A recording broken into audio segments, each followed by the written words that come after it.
transferencia se da directamente.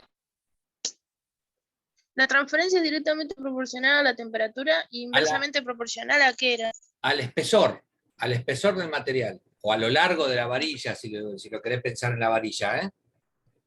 ¿Sí? Es directamente proporcional a la diferencia de temperaturas entre las dos partes en las que se transfiere, e inversamente proporcional al espesor, al ancho, al cuerpo de material que separa esas temperaturas. Y otro tema más, y ya con eso estaríamos cerrando esta idea. Si vos tenés una ventana así, como decía hoy, rápidamente transfiere energía entre las dos partes del sistema. En cambio, si vos vas, qué sé yo, no sé, a lugares donde hoy hizo 40 grados, por ahí un rancho de barro tiene pared gruesa de barro y ventana pequeñita. El tema de la ventana pequeñita es porque el área,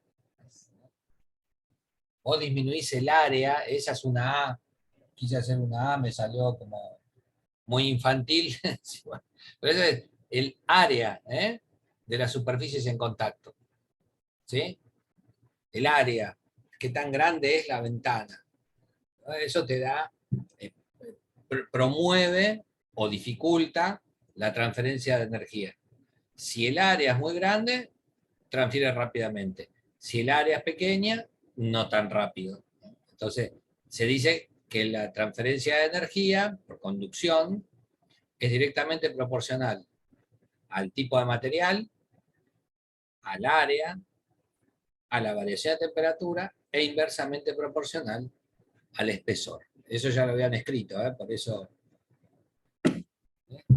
son tres factores, digamos, directamente proporcional y uno inversamente proporcional. Bueno, eso es más o menos la historieta de la conducción térmica.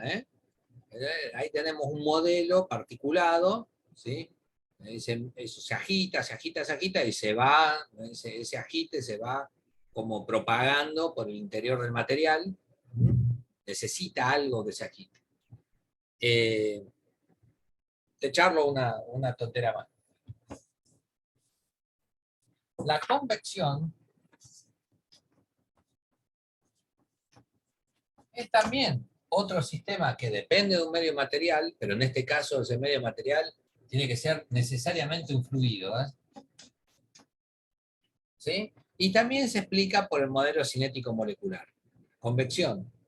Entonces, a diferencia del anterior, solamente se puede pensar en fluidos, ¿sí? La convección. Y hay otra condición más, que se explica además del modelo cinético. Para explicar la convección necesitamos gravedad. Necesitamos un campo gravitatorio. Entonces, la convección necesita para aplicarse, primero, un fluido, un gas o un líquido. También utilizamos el modelo cinético molecular para, ¿cómo se dice?, encontrar un modelo explicativo. Y a diferencia del otro, en este caso necesitamos también el concepto de gravedad. Gravedad. Bueno, ¿cómo sería? Es una situación así. Yo ponerle que tengo, no sé, una vela. Tengo allí la vela. Bueno, ¿qué pasa? Si yo le acerco el dedo de costadito a la vela así, no me quema tanto. De hecho, lo puedo aproximar bastante a la vela sin quemarme.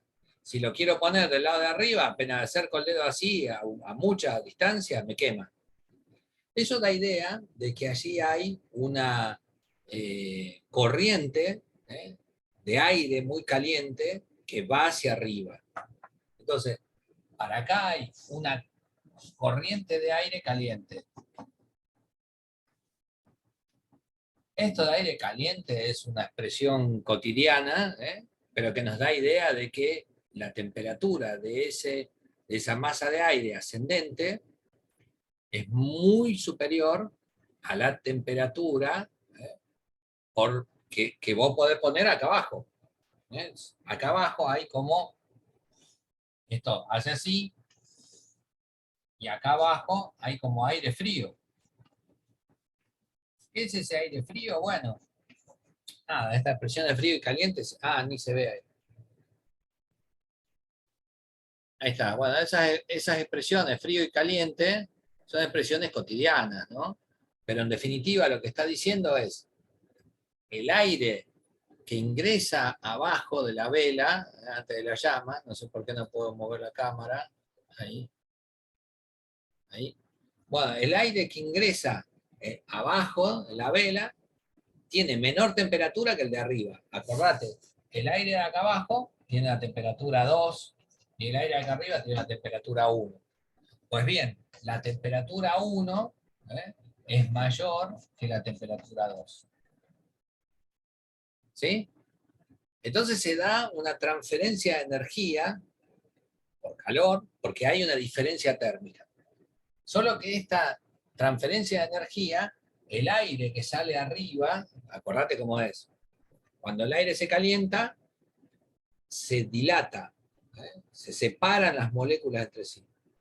Entonces, al separarse la molécula, aumenta, digamos, disminuye la cantidad de partículas por unidad de volumen. Una cantidad de aire que antes ocupaba un espacio así, ahora ocupa un espacio así. Por lo tanto, hay menos partículas por unidad de volumen. Ese aire dilatado, ese aire menos denso, tiende a flotar en el otro aire. Tiende a flotar. ¿Por qué? Porque, nada, como si pones un pedazo de telgopor en el agua. Tiene menos densidad que en la parte de arriba. Esto es lo mismo. El aire que se dilata tiene menos densidad y tiende a ascender. Arriba intercambia energía con el medio, empieza a disminuir su energía y vuelve de nuevo a su condición de aire más compacto. Bueno, la misma situación hace que vaya hacia la parte de abajo, y abajo ingresa de nuevo a la fuente de energía aire más denso. De modo que abajo el aire es denso, arriba el aire es menos denso. Disminuye su densidad. Se expande. Bueno, ahora, ¿para qué? Por eso yo les decía hoy que tiene que haber gravedad. ¿Por qué tiene que haber gravedad? Porque si no hay gravedad, no hay arriba y abajo. Tiene que haber gravedad, ¿sí? Para poder entender que está la parte de arriba y está la parte de abajo. A este sí es un flujo, ¿eh?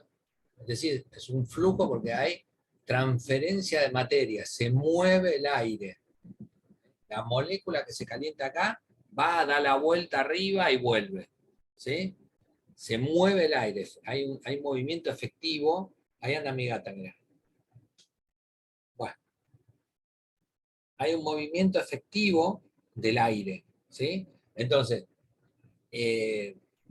cumple con el requisito de que hay diferentes temperaturas en el sistema y eso genera este movimiento, pero tiene que haber gravedad. Insisto en eso, porque si vos pensás en la misma situación en la nave internacional que orbita la Tierra, en la cual se hacen experimentos físicos, químicos, biológicos, ¿no? Bueno, nada, vos ahí querés hacer este ensayo y prendés el encendedor. Primero no se podría prender un encendedor porque debe ser un peligro total, así que no se debe poder, ¿no? No debes poder prender una llama, imagino yo, dentro de la nave. Pero si pudieras prender la llama adentro de la nave, para hacer el estudio, y a la llama le acercás el dedo acá, te quema. Pero te quema igual que si lo acercaras acá o acá. Si vos a la llama en el espacio le acercás el dedo, te quema como si fuese siempre a la misma distancia. ¿Por qué? Porque como no hay arriba y abajo, el aire se va calentando esféricamente. Entonces, el proceso que se da en esa condición es un proceso como el que veíamos antes, de conducción. Entonces, la conducción, que nosotros la ejemplificamos con un sólido, está bien. Acá donde hay gravedad, la conducción siempre se da en sólidos. Principalmente, digamos. Ahora, en el espacio, un fluido se comporta o conduce de la misma manera que un sólido acá. ¿Está más o menos?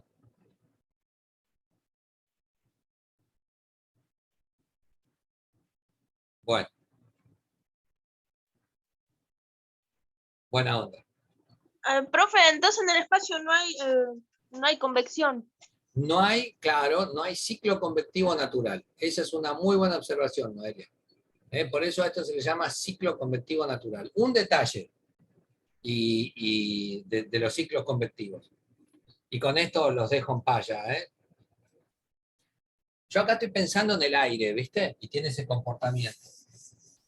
Ahora, imagínate una superficie de un lago. Esto lo hablé con, bueno, le voy a hacer el lago un poco más bajo así no muevo la cámara. Esto lo hablé el otro día con algún grupo, a partir de una cuestión, no sé si no lo hablé con los chicos de acá también, pero los de biología, no me acuerdo. Los de biología, digo, de física biológica, de física de tercero. Entonces poner el lago, ¿no? El lago tiene una profundidad importante, ¿eh? Superficie del lago, costa, acá sí, donde costa. Bueno, superficie del lago. ¿Eh? Volumen de agua del lago. Acá, gracias a, ¿cómo se dice? Mis estudios ¿cómo se dice? En dibujo, pueden ver con apreciar un pez en el fondo del lago. Gracias a Dios tengo esta habilidad para hacer los dibujos. Bueno. Ahora, en este lago se dan procesos convectivos, como estamos diciendo. Si, no sé, ¿qué pasa, digamos, si la temperatura de afuera fuese de menos 30 grados? Si la temperatura externa fuese menos 30 grados. Bueno, ¿qué onda con eso? Entonces, bueno, un invierno en un lago de acá del sur, en las montañas. Bueno, nada, empieza a pasar lo siguiente. El agua estaba a más de 30 grados, con una diferencia térmica acá, no 30, sino menos 30. Entonces, el agua estaba a una temperatura muy superior a menos 30 grados. Esto fue una tormenta que llegó de imprevisto. Ahora, ¿qué pasa? El agua que está arriba de todo, el pedacito de agua que vos tomes de ahí, ese pedacito de agua, cuando empieza a bajar la temperatura, pierde energía. Y como pierde energía, se tiende a acercar una partícula con la otra. En consecuencia, aumenta la densidad. Aumenta la densidad y ¿qué pasa? Como es más denso que el resto del líquido, se hunde. ¿Está? Este cachito de agua se hunde. Y claro, cuando se hunde ese cachito de agua, empuja otro cachito de agua para arriba, pero que viene del fondo. Acá tengo otro cachito de agua, pero que viene de abajo. De modo que se da un ciclo convectivo, ¿lo ves? El agua de arriba se enfría, va bajando la densidad y se hunde. Y el agua de abajo, que estaba, qué sé yo, a 20 grados, bueno, el agua de abajo que estaba a 20 grados, sube para arriba. Se empieza a enfriar, baja, y así se da un ciclo convectivo.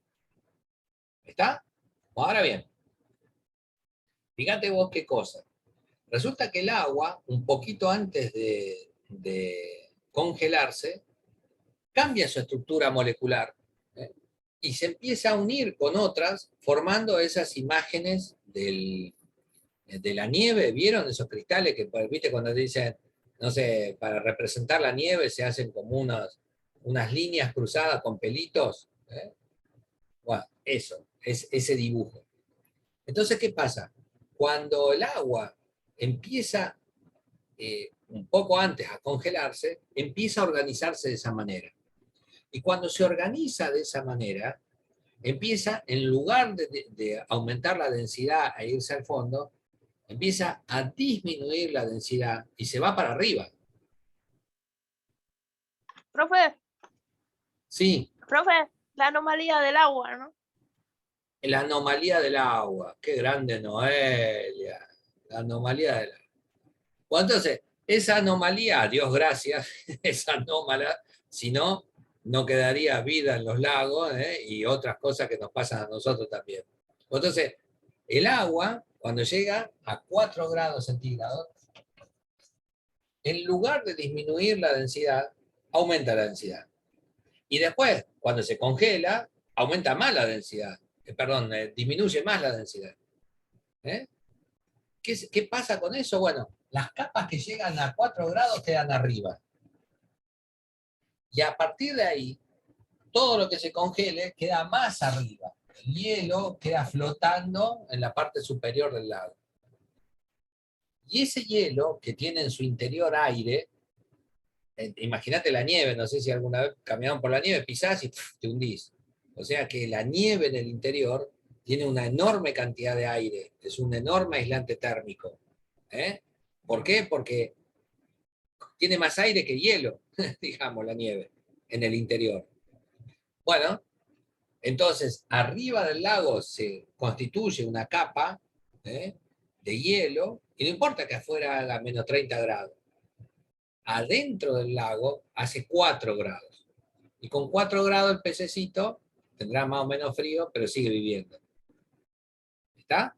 Entonces, esta anomalía del agua, de la que hace referencia a Noelia, este comportamiento anómalo, que cuando en lugar de seguir disminuyendo la densidad, en un momento aumenta, esa anomalía, es parte de la explicación de por qué los lagos no se congelan completamente y sigue habiendo vida en un lugar donde, nada, termina, digamos, si no fuese así, se congelarían todos, mueren. Así que bueno, eso también es un ciclo convectivo natural. ¿Está? Bueno, dicho esto, les mando un gran beso, les agradezco un montón que haberse bancado y haberme acompañado a lo largo del año en esta condición que ha sido, bueno, diferente y demandante en muchos aspectos, ¿no? Estar ahí negociando el espacio, las acciones en la casa para poder asistir a la materia. Así que les agradezco un montón, quedamos en contacto y ya con esta va a ser nuestra última clase. La clase de la semana que viene voy a resolver toda la cuestión administrativa, ya saben cuál es la definición de la materia. Capaz que no me tendría que haber dicho en la clase pasada, ¿no? Nada, les mando un cariño grande y nos vemos en el final. ¿Está? Bueno, muchas gracias a usted, profe. Bueno, Nos un estamos gusto. viendo. Muchas gracias, profe. El año que viene Hasta nos luego. veremos en el aula, seguro. Chau, chau. Obvio. Chao, chao.